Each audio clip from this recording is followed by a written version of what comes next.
கடவுளுடன் காலை வணக்கம்.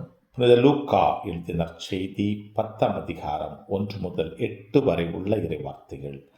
அக்காலத்தில் சீடர்கள் மனம் தளராமல் எப்பொழுதும் இறைவனிடம் மன்றாட வேண்டும் என்பதற்கு இயேசு ஓர் உவமை சொன்னார்.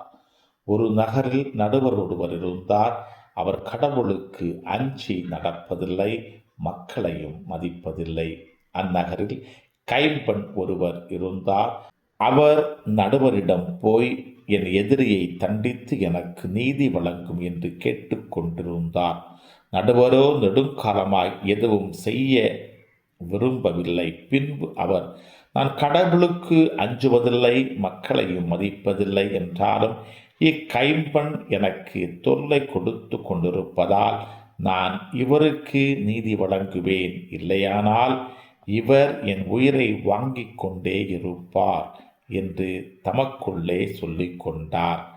பின் ஆண்டவர் அவர்களிடம், நேர்மையற்ற நடுவரே இப்படி சொன்னார் என்றால், தாம் தேர்ந்து கொண்டப்பட்டவர்கள் அல்லும் பகலும் தம்மை நோக்கி கூக்குரலிடும் போது கடவுள் அவர்களுக்கு நீதி வழங்காமல் இருப்பாரா?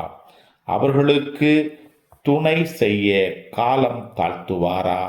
விரைவில் அவர்களுக்கு நீதி வழங்குவார் என நான் உங்களுக்கு சொல்லுகிறேன்.